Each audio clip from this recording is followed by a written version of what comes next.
Olá, bem-vindo ao canal Progvire, videoaulas de programação. Eu sou o Ulisses Alves. Nós estamos na série do Guia de Programação C#.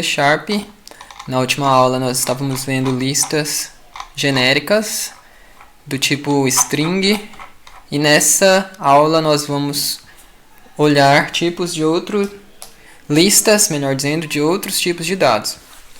Você pode acompanhar a gente no guia de programação C#, que você pode baixar nos links que eu vou colocar na descrição do vídeo.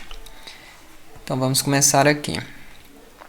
Aqui ele fala, né, listas de outros tipos. Nós estamos na página 51, versão em inglês, do guia de programação.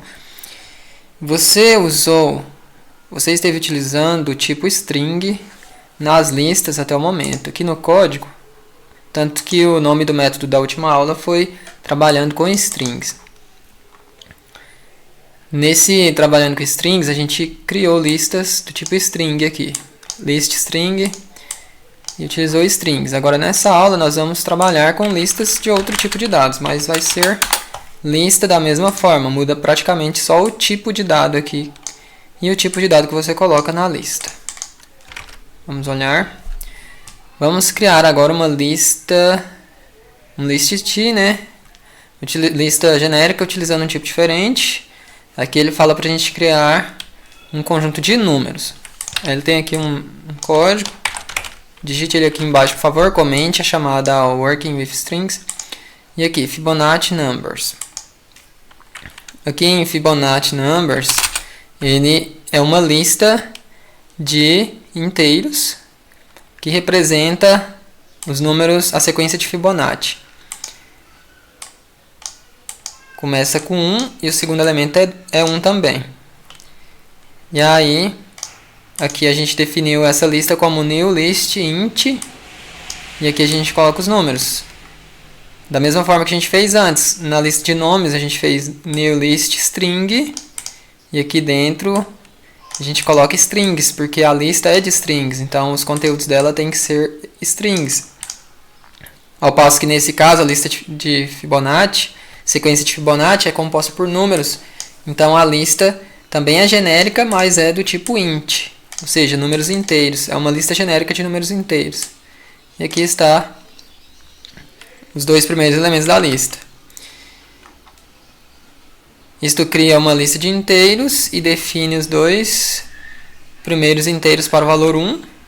Os dois primeiros números da lista são 1. E aqui vamos seguir.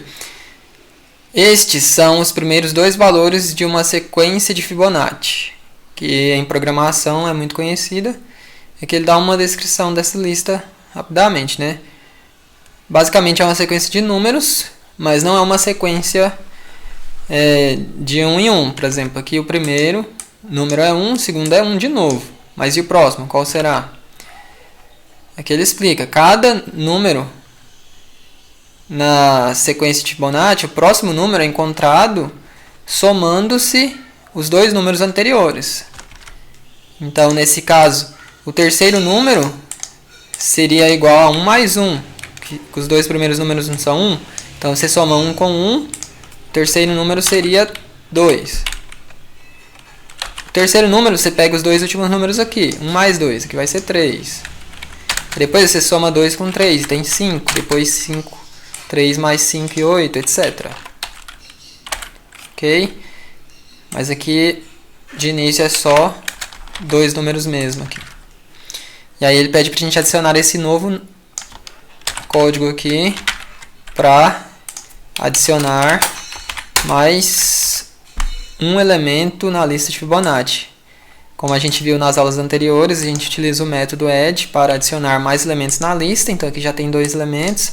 Esse add vai adicionar mais um, vai adicionar o terceiro elemento. Aí aqui ele diz que o previous, o elemento anterior, é igual ao tamanho, ao último elemento da lista de Fibonacci, porque aqui ele está pegando pelo índice. A gente viu que o índice nas listas em C# é baseado em 0, ou seja, o primeiro elemento é 0. E o último elemento não é o tamanho, não é o número de elementos da lista. O último índice é o número de elementos da lista menos 1. Então, nesse caso aqui, o previous, ele está pegando count da lista de Fibonacci dá 2 elementos, ele diminui menos 1, então vai ser 1. Então o último está no índice 1, índice 0, índice 1. Então o último elemento é o 1. E aqui embaixo ele faz um raciocínio semelhante, mas ele diminui 2 na casa decimal. Ou seja, ele pega aqui, pega a quantidade de itens, é 2, né? Tem 2 elementos. E ele diminui com 2, então dá 0. Então ele vai pegar o elemento no índice 0. O elemento no índice 0 é o primeiro elemento. Então esse aqui é o penúltimo item da lista, esse aqui é o último. Então, o último item, penúltimo item. Então o terceiro elemento, o próximo elemento, é igual à soma dos dois. Previous mais previous to, ou seja, o último mais penúltimo. Aí a soma desses aqui vai dar 2, né? E aí aqui no for each ele vai listar todos os números da sequência de Fibonacci até o terceiro elemento, porque essa lista vai ter esses 2 elementos iniciais, mais um terceiro elemento, que a gente vai ver agora executando.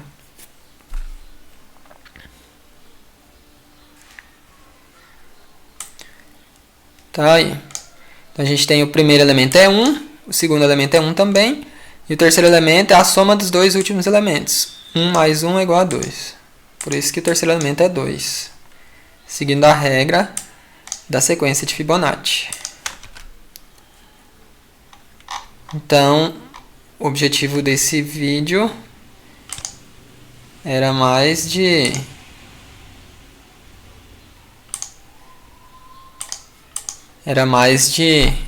mostrar que a gente pode utilizar tipos diferentes de dados aqui na lista. A gente aqui pode ter list int, poderia ter list double, list decimal, que é os 2 tipos que a gente já viu, né?